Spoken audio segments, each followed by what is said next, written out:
Behind the palace walls, where royal duties never pause and public smiles mask private struggles, a love story unfolds that reminds us why fairy tales still matter.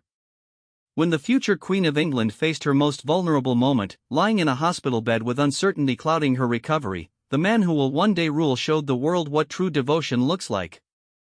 This isn't just another royal story, it's a testament to how love conquers fear, how vulnerability becomes strength, and how even princes must sometimes choose between duty and the person they cannot live without. The morning light filtered through the tall windows of Adelaide Cottage, casting long shadows across the breakfast table where Prince William sat alone, his usually perfect posture slightly slumped as he stared at his untouched cup of tea.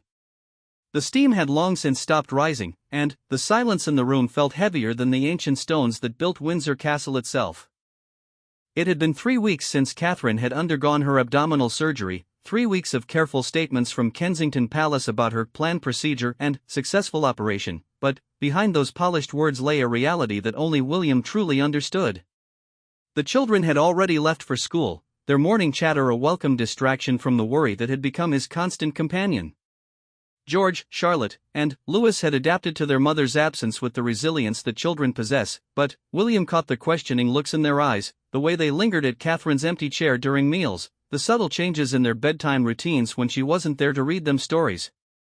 His phone buzzed against the mahogany table, displaying yet another message from his private secretary about the day's engagements. 3 charity visits, a meeting with Commonwealth representatives, and an evening reception that would require him to smile and make small talk while his heart remained in the private room at the London clinic where Catherine was recovering. The weight of royal duty had never felt heavier than it did in these moments when personal crisis collided with public expectation. William's mind drifted back to the night before the surgery, when Catherine had tried to maintain her usual calm demeanor despite the anxiety he could read in her eyes. They had sat together in their private sitting room, her head resting on his shoulder as they watched the fire crackle in the grate. She had spoken about the children, about making sure they understood she would be away for a while, about the upcoming engagements she would have to miss. But it was the things she didn't say that spoke the loudest, the way her hand trembled slightly in his, the careful way she spoke about the procedure as if choosing each word might somehow influence the outcome. The morning of the surgery had arrived with typical January bleakness, the kind of grey London day that seemed to mirror the heaviness in William's chest. He had driven Catherine to the hospital himself, ignoring protocol that suggested a more formal arrangement. In those quiet moments in the car, with her hand clasped in his and the familiar streets of London passing by the window, they existed simply as husband and wife facing an uncertain future together. The waiting had been the hardest part. William, accustomed to action and purpose in every aspect of his royal life, found himself relegated to the role of anxious husband, pacing the private family room while surgeons worked to ensure his wife's health and future. Hours passed like days, each update from the medical team simultaneously reassuring and insufficient. When the lead surgeon finally emerged to confirm the operation's success, William felt his knees nearly buckle with relief he hadn't realized he'd been holding back.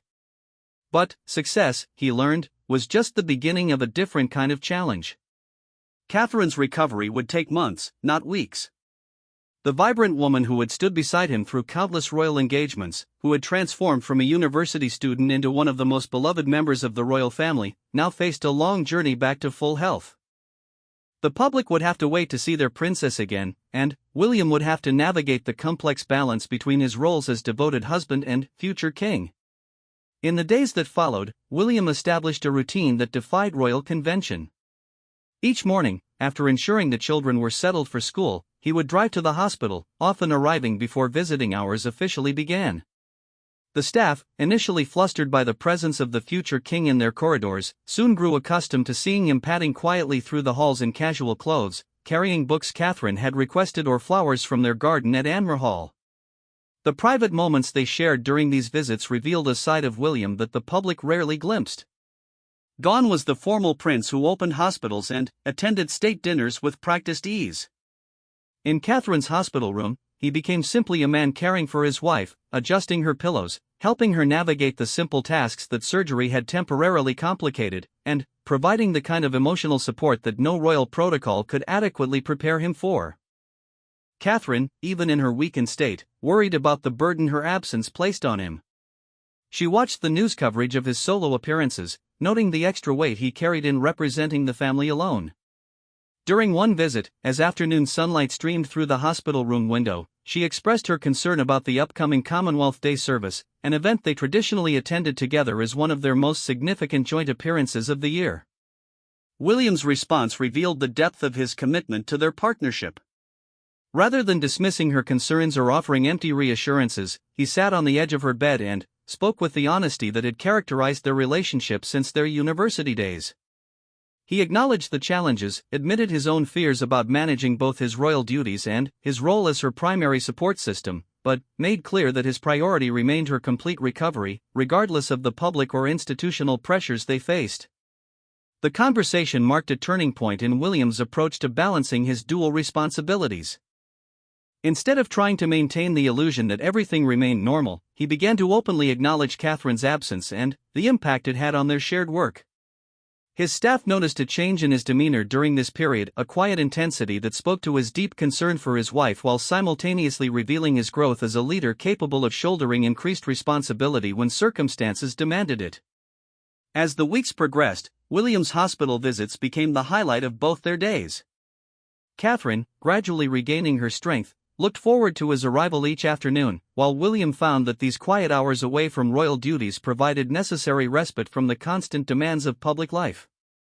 They talked about everything and nothing, the children's latest adventures, plans for Catherine's gradual return to public engagements, and dreams for their family's future that seemed more precious now that they had faced the fragility of health and the uncertainty of medical procedures. The media, respectful of the family's request for privacy during Catherine's recovery, nonetheless speculated about the impact of her absence on William's public role. Royal commentators noted the subtle changes in his demeanor during public appearances, a thoughtfulness that hadn't been present before, a tendency to speak more personally about the importance of family and health, and an increased focus on the causes that Catherine championed, as if he were carrying forward her work in her temporary absence. Behind the scenes, William was indeed consciously stepping into Catherine's advocacy roles, particularly her work with early childhood development and mental health initiatives. His staff worked to reschedule meetings Catherine would have attended, and William found himself engaging with organizations and causes he had previously supported from a distance. The experience gave him new appreciation for the breadth of Catherine's interests and the depth of her commitment to the issues she championed. One particularly meaningful moment came during a visit to a children's hospital, an engagement Catherine had been scheduled to attend before her surgery. As William walked through the pediatric wards, meeting young patients and their families, he found himself thinking about his wife's recovery and the different perspective it gave him on the resilience of the human spirit. The children he met, facing their own medical challenges with remarkable courage, reminded him of Catherine's quiet strength during her own healing process. The visit also reinforced his understanding of why Catherine had always been drawn to work with vulnerable populations. Seeing the impact of illness on entire families, witnessing the way medical challenges affected not just patients but parents, siblings, and extended support networks, gave William new insight into the ripple effects of health crises. He returned to the hospital that evening with a deeper appreciation for Catherine's instinctive empathy and her ability to connect with people facing difficult circumstances. As February approached, bringing with it the promise of spring and Catherine's gradual improvement, William began to contemplate the future of their royal partnership. Her surgery and recovery had revealed both the strength of their personal relationship and the resilience of their professional collaboration. The experience had tested their ability to adapt to unexpected challenges while maintaining their commitment to public service, and William felt confident that they had emerged stronger from the trial. The children, too, had adapted to the temporary changes in their family routine. George had stepped into a more responsible role with his younger siblings, while Charlotte had taken on the task of creating artwork and letters to brighten Catherine's hospital room. Louis, though too young to fully understand the situation, seemed to sense the family's need for extra gentleness and had become unusually cuddly during bedtime routines with his father. These family dynamics reinforced for William the importance of maintaining normalcy for their children while also being honest about the challenges they faced. The experience taught him that children were more resilient and understanding than adults often credited them with being, and that shielding them completely from life's difficulties might actually deprive them of opportunities to develop empathy and strength.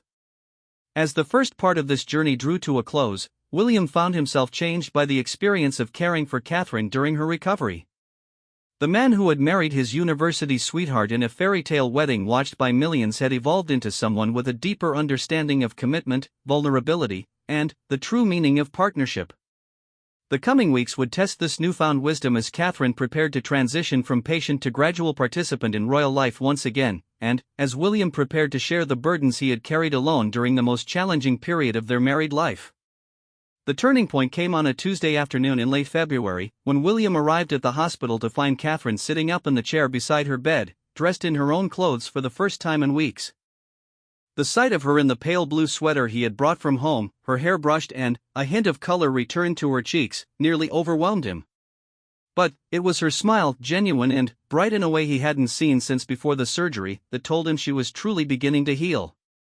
The medical team had delivered encouraging news that morning. Catherine's recovery was progressing better than expected, and, while she would still need several more weeks of careful monitoring and gradual activity, the doctors were optimistic about her return to normal life. The relief William felt was so profound that he found himself having to step out into the hospital corridor to compose himself, the weight of weeks of worry finally beginning to lift from his shoulders. That evening, after the children had been tucked into bed with promises that Mummy would be home very soon, William sat in his study at Adelaide Cottage, staring at a blank sheet of paper.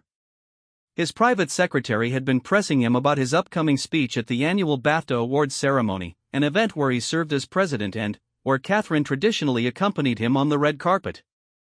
This year, he would attend alone, and he knew the media would be watching for any sign of strain or difficulty. But, as he contemplated what to say to the gathered crowd of Britain's most celebrated actors, directors, and film industry professionals, William realized this was an opportunity to do something unprecedented.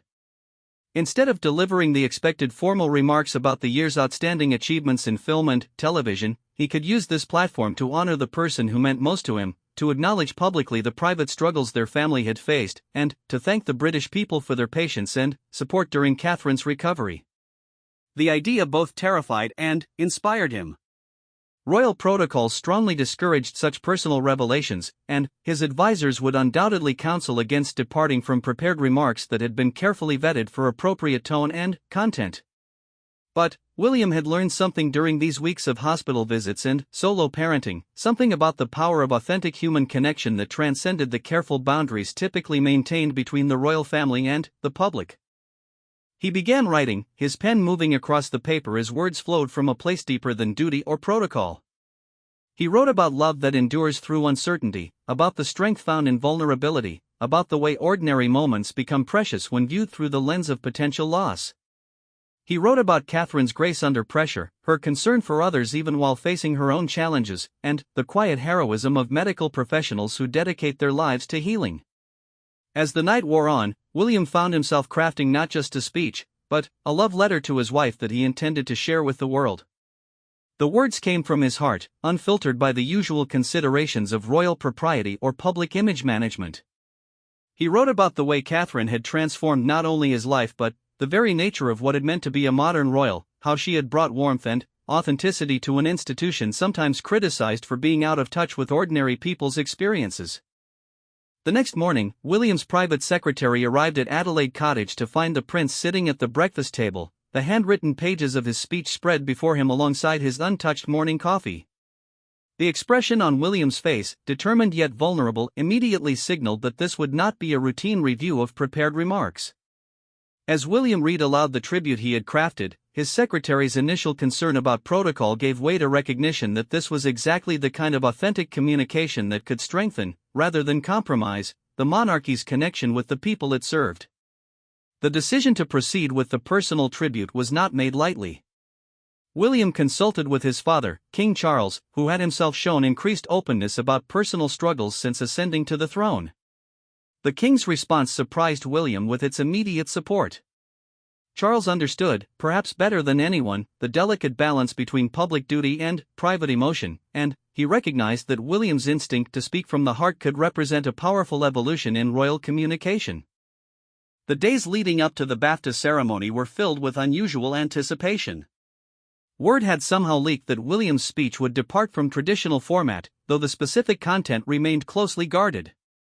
The media speculated about possible announcements regarding Catherine's condition, while royal watchers debated whether such personal revelations were appropriate for a formal awards ceremony. Catherine herself learned of William's plans during one of his evening hospital visits. As he described his intention to honor her publicly, she initially protested, uncomfortable with the idea of their private struggles becoming part of public discourse. But, as William explained his reasoning, his desire to acknowledge her strength, to thank the people who had supported their family, and to demonstrate that even royals faced human challenges, she began to understand the broader significance of his gesture. The conversation between them that evening revealed the depth of their partnership and mutual respect. Catherine expressed her concerns about privacy and the potential impact on their children, while William acknowledged these valid worries while also sharing his conviction that honesty and vulnerability could strengthen rather than weaken their public role. They talked late into the night, weighing the risks and benefits of such unprecedented openness, ultimately reaching agreement that authentic communication was worth the potential challenges it might create. The night of the BAFTA ceremony arrived with typical London unpredictability, a mix of rain and clearing skies that seemed to mirror William's own emotional state as he prepared for the evening. Standing before his bedroom mirror, adjusting his black tie for the final time, he thought about Catherine, who would be watching from her hospital bed, and about the words he was about to share with the world. The red carpet at the Royal Festival Hall buzzed with the usual excitement of Britain's most glamorous film industry event, but the absence of Catherine was palpable. Photographers called out questions about her health, while William maintained the practiced smile that had become second nature over years of public appearances. But those who knew him well could see the difference, a thoughtfulness in his demeanor that spoke to the weight of what he was about to undertake. As William took the stage to present the evening's most prestigious award, a hush fell over the assembled crowd of celebrities, industry professionals, and dignitaries. The speech he had prepared began conventionally enough, acknowledging the year's outstanding achievements and celebrating the power of storytelling to connect people across cultures and experiences. But, as he transitioned to the heart of his remarks, his voice took on a quality that immediately captured the audience's complete attention. He spoke about the stories that matter most, not necessarily those that win awards or generate headlines, but the quiet narratives of resilience, love, and hope that play out in hospitals, homes, and communities across the nation. He talked about the healthcare workers who had cared for his family with such dedication, about the teachers who had supported his children during a difficult time, about the countless ordinary people who had sent messages of support and understanding. Then, his voice slightly unsteady but growing stronger with each word, William began his tribute to Catherine. He spoke of watching her face uncertainty with grace, of her concern for others even while managing her own challenges, of the way she had taught him that true strength wasn't about appearing invulnerable but about finding courage in moments of fear and doubt. The audience, accustomed to carefully scripted royal appearances, found themselves witnessing something entirely unprecedented, a future king speaking with complete emotional honesty about his love for his wife and his admiration for her character. As William continued, describing Catherine's impact not only on their family but on every life she had touched through her royal work, many in the audience found themselves moved to tears. This wasn't the formal acknowledgement typically expected at such events, but a deeply personal testament to love, partnership, and the human capacity for resilience in the face of adversity. The usually jaded entertainment industry crowd found themselves completely captivated by this display of authentic emotion from someone they had only known in his official capacity. The conclusion of William's speech brought the entire audience to their feet in an ovation that went far beyond the polite applause typically accorded royal addresses. The standing ovation continued for nearly 5 minutes, as those present recognized they had witnessed something extraordinary, not just a husband's public declaration of love and admiration, but a moment that redefined what royal communication could be in the modern era. Backstage, William's hands trembled slightly as he processed what he had just accomplished. The speech had departed so dramatically from royal convention that he wondered whether he had made a terrible mistake. But the responses he received, from hardened film industry veterans, from his own staff, from the dozens of people who approached him throughout the remainder of the evening, suggested that his instinct to speak authentically had resonated far beyond what he had imagined possible. The immediate media reaction was unlike anything the royal family had experienced in recent memory. Rather than focusing on protocol breaches or analyzing the political implications of such personal revelations, commentators found themselves discussing the power of vulnerability, the importance of authentic leadership, and the way William's tribute had humanized the monarchy in a manner that felt both surprising and inevitable. Social media exploded with responses from people who had been moved by William's words. Parents dealing with their own family health crises shared how his openness had made them feel less alone. Healthcare workers expressed gratitude for his recognition of their dedication. Most significantly, messages poured in from people who had never previously felt connected to the royal family but who now saw in William and Catherine a couple whose experiences, while lived in extraordinary circumstances, reflected universal themes of love, worry, hope, and resilience. Back at the hospital, Catherine watched coverage of the speech with tears streaming down her face. The public declaration of William's love and admiration was deeply moving on a personal level, but she also recognized the broader significance of what he had accomplished. By choosing vulnerability over invulnerability, authenticity over protocol, he had potentially changed not only how the public perceived their family, but how future generations of royals might approach their relationship with the people they served. The days following the BAFTA speech brought an outpouring of public support that surprised even seasoned royal observers. Letters arrived at Kensington Palace by the thousands, not with the typical formal expressions of loyalty to the crown, but with personal stories, expressions of gratitude, and offers of support that felt more like correspondence between friends than subjects writing to their future monarchs. The response suggested that William's gamble on authenticity had succeeded beyond his wildest expectations, creating a new model for royal engagement that prioritized human connection over institutional distance. As the second phase of this remarkable period drew to a close, William found himself changed not only by the experience of caring for Catherine during her recovery, but by the discovery that sharing their story had strengthened rather than weakened their public role. The shy prince who had once struggled with the demands of royal life had found his voice as a communicator, and, in doing so, had perhaps pointed the way toward a more emotionally honest and connected form of modern monarchy. The morning Catherine finally came home marked the beginning of a new chapter not just for their family, but for their understanding of what it meant to serve as modern royals. William waited by the front door of Adelaide Cottage as the car pulled into their driveway, his heart racing with anticipation he hadn't felt since their wedding day.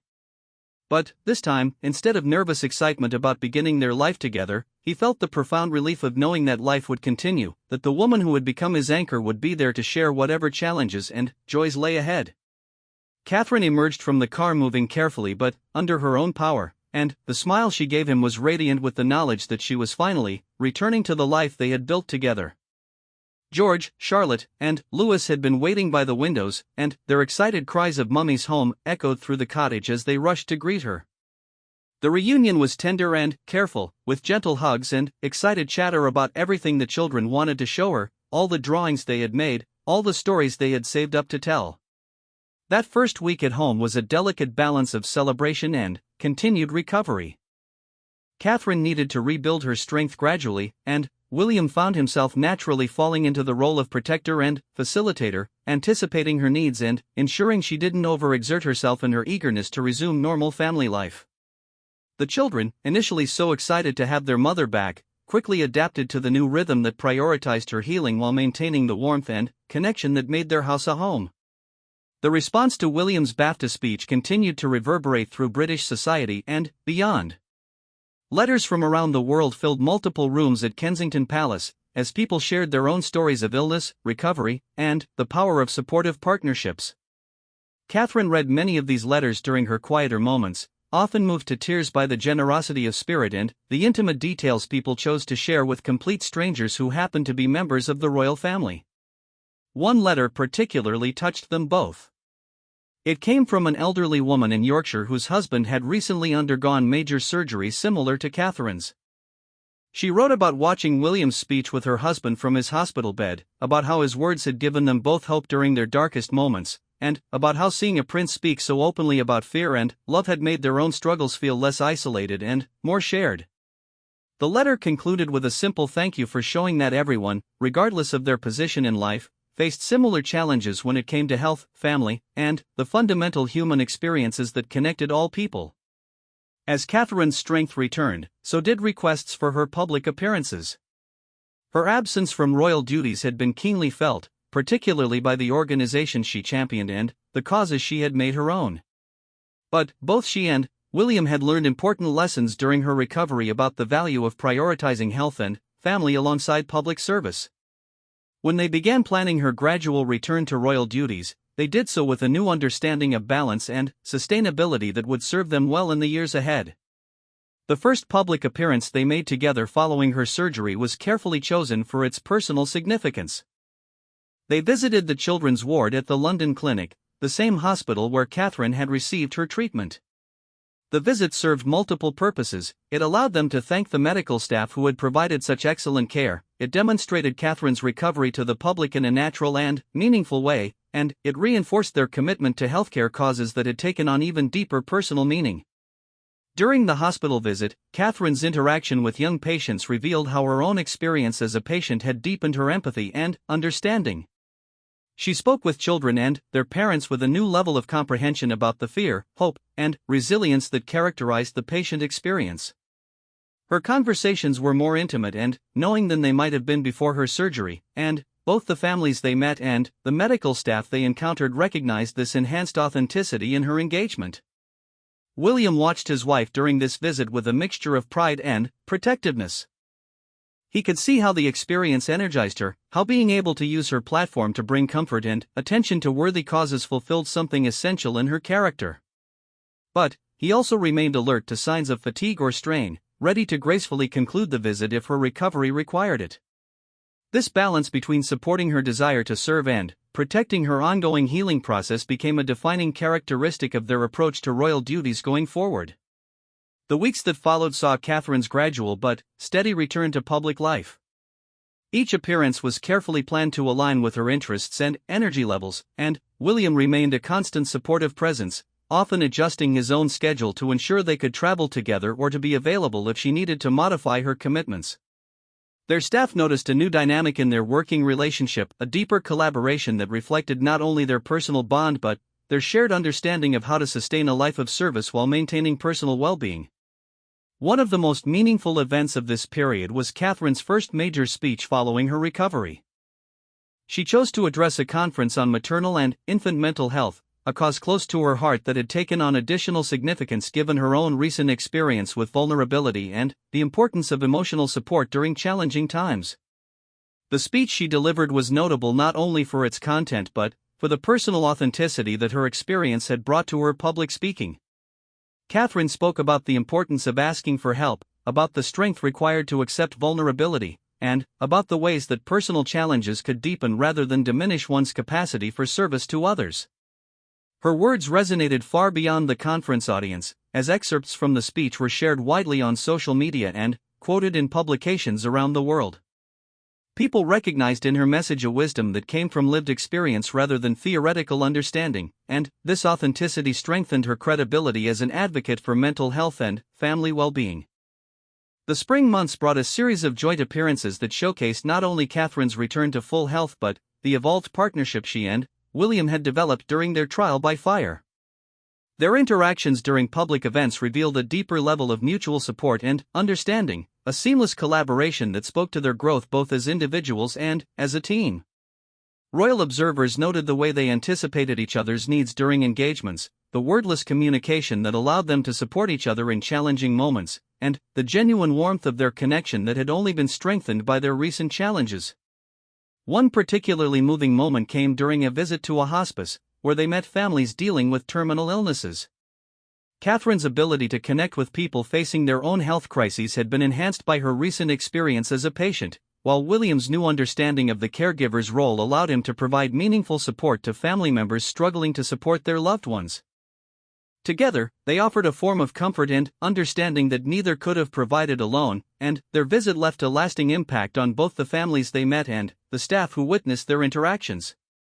The children, too, had been changed by the experience of their mother's illness and recovery. George had developed a more mature sense of responsibility, often checking on his mother and younger siblings with a seriousness that was touching in someone so young. Charlotte had discovered an artistic talent for creating things that brought joy to others, a skill she had developed while making projects to cheer up Catherine during her hospital stay. Louis, though still very young, seemed to have developed an unusual sensitivity to others' emotions and needs, often offering spontaneous hugs or acts of kindness that suggested an early understanding of empathy and care. The family dynamics that emerged from this challenging period were stronger and more intentionally connected than they had been before. Evening conversations around the dinner table included discussions about gratitude, resilience, and the importance of supporting each other through difficult times. Catherine and William had decided to be age-appropriately honest with their children about the challenges they had faced, believing that understanding and processing these experiences together would ultimately strengthen their family bond and prepare their children for the realities of life. As summer approached, bringing with it the first anniversary of Catherine's surgery, the family planned a private celebration that focused not on the difficulty of the experience but on the growth and deeper connections it had fostered.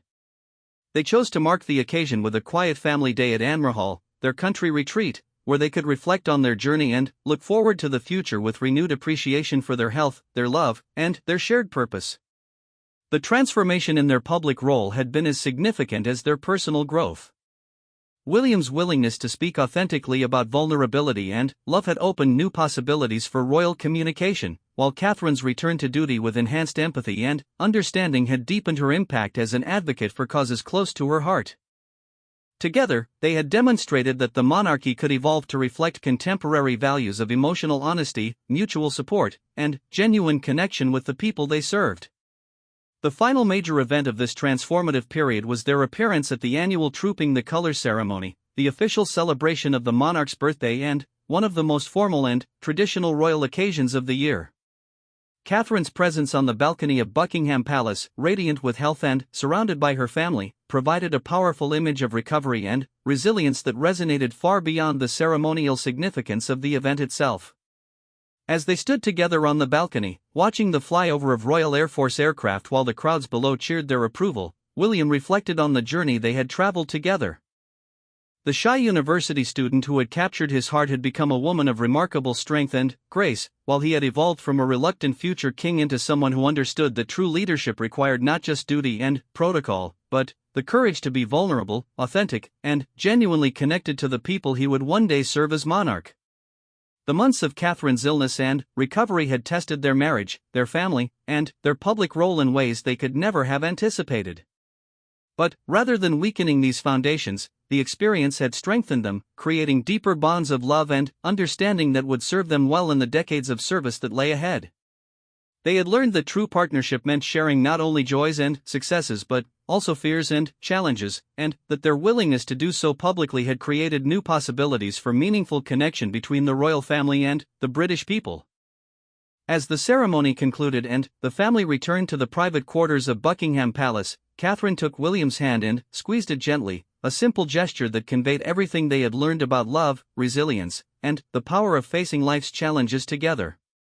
The future stretched before them full of possibilities, and they faced it not as the same couple who had entered this trial months earlier, but as two people who had discovered that their greatest strength lay not in their individual capabilities but in their unwavering commitment to supporting each other through whatever life might bring. Their story had become one of hope and healing, of love tested and proven stronger, of public service enhanced by personal experience and authentic emotion. It was a story that would inspire others facing their own challenges, a reminder that even in positions of privilege and responsibility, the fundamental human experiences of illness, recovery, love, and family remain central to what it meant to live a meaningful life. In sharing their story with the world, they had not only strengthened their own bond but had perhaps pointed toward a new model of monarchy, one that balanced tradition with authenticity, duty with humanity, and public service with personal truth.